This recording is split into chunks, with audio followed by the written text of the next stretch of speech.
Many people who don't know much about watches, and still many who do, have a misconception or bad experience that any watch described as budget or a watch under a certain price must be bad, when actually there's probably a wider range of quality at this price tier than at higher end brands.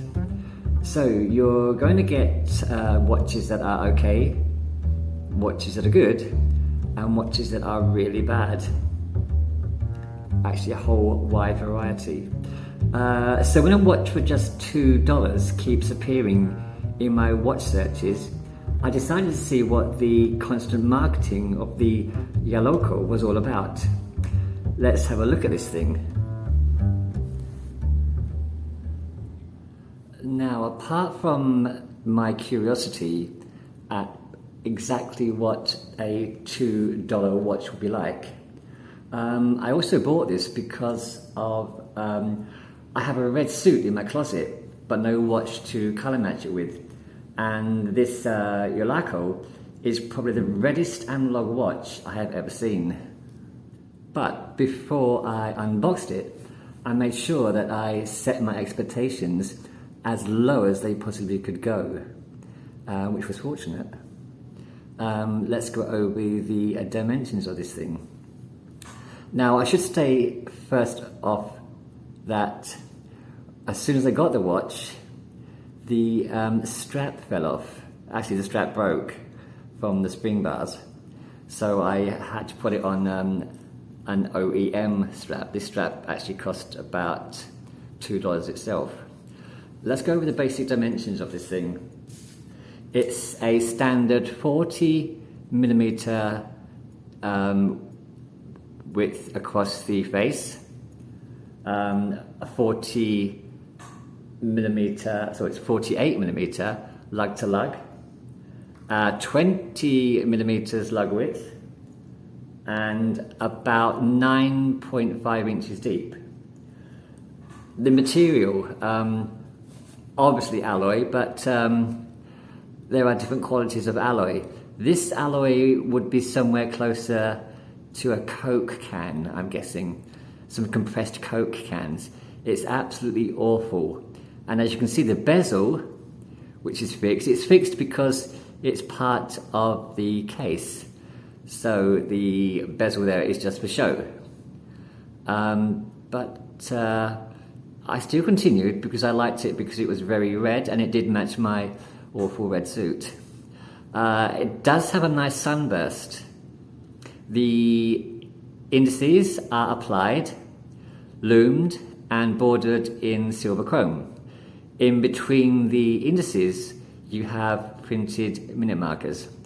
The indices are standard on any watch copying a Submariner, where you have battens at the 3, 6, 9, the upside down triangle at the 12, and circles everywhere else.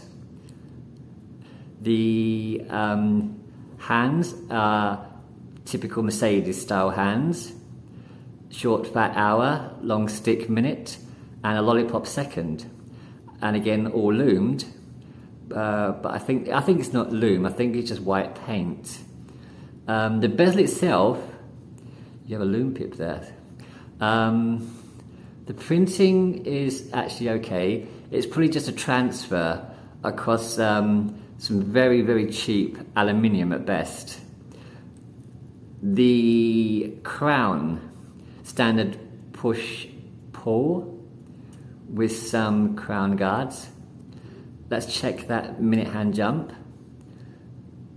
Position over the 12, and I would give this 3 chances. That was okay, didn't jump. Number 2, no jump. Number 3, good. Let's try once more. And no jump. And it actually has a nice satisfying click when it engages. Quite loose play, not very reassuring. I prefer a bit more resistance. But again, this is $2.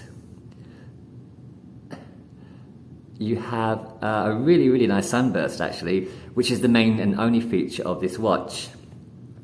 You have the name Yolako printed below the 12 and quartz printed above the 6 marker. Onto the back, you have an absolutely sterile back with no markings at all, push-pull back cover, and it's probably not stainless steel. It's probably, again, another cheap alloy, the cheapest alloy they could find in the factory, I'm guessing. And now, before I continue with this watch, when I told the supplier that the bracelet completely fell apart upon opening it, they sent me another one for free, which was a green one, and I'll show you that now. Now the green one was exactly the same, but when it arrived, the battery was dead.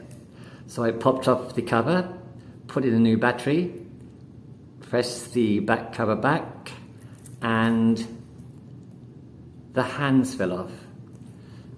Now, after the first watch where the bracelet fell apart, and with this one where the hands fell off just by replacing the back cover, this should be the end of my review.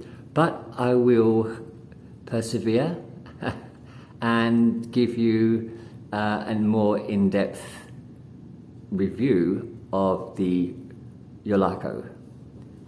Now, there's nothing more I can really say about the watch. I think I've gone over everything. Only to say that the criteria of what makes a watch good or not is kind of vague for most people. Now, I put this on an atomic, or matched it or synced it with an atomic timekeeper, and after 5 days, it was keeping absolutely perfect time. So, if your main criteria is accuracy and timekeeping, then this does fit the bill.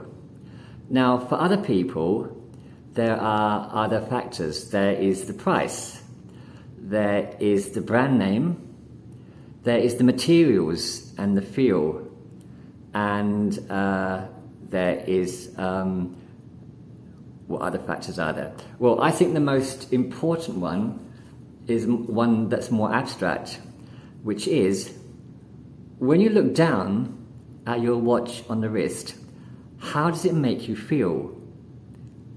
Do you get that warm feeling of satisfaction? Now, this is quite accurate, but the feeling I got looking at it on my wrist was quite cold, and I actually just wanted to get rid of it. Again, I'm only keeping it for my red suit, and this will be replaced as soon as I find another red watch. So it's fortunate that it does have such a nice red sunburst. Now, to answer the question on the thumbnail of the video, the answer is yes. $2 is too much for something you'll never wear or use. So unless you have a red suit in your closet, I would save up a little bit more money and buy a cheeseburger instead. A cheeseburger might not keep as good time as the Yolako or last as long, but a cheeseburger is probably going to leave you with a lot more satisfaction with the choices. Now, I think the main thing that I'd like you to take away with this video is that you can get very good watches for very budget prices. Now, this costs $2, and I've reviewed years old watches and other ultra budget brands that cost $3 to $4, and they are considerably better. The difference is chalk and cheese in quality. This $2 watch is absolutely awful, but it is very precise. But as I mentioned earlier, that main criteria, that warm fuzzy feeling of how does the watch make you feel when you look down at your wrist, this just makes me feel cold and wanting to replace it with a much better watch. So that's it for today. Thank you for watching, and I hope to see you soon for another watch on the green chair on BBW Reviews, but not a Yolako. Until then, take it easy.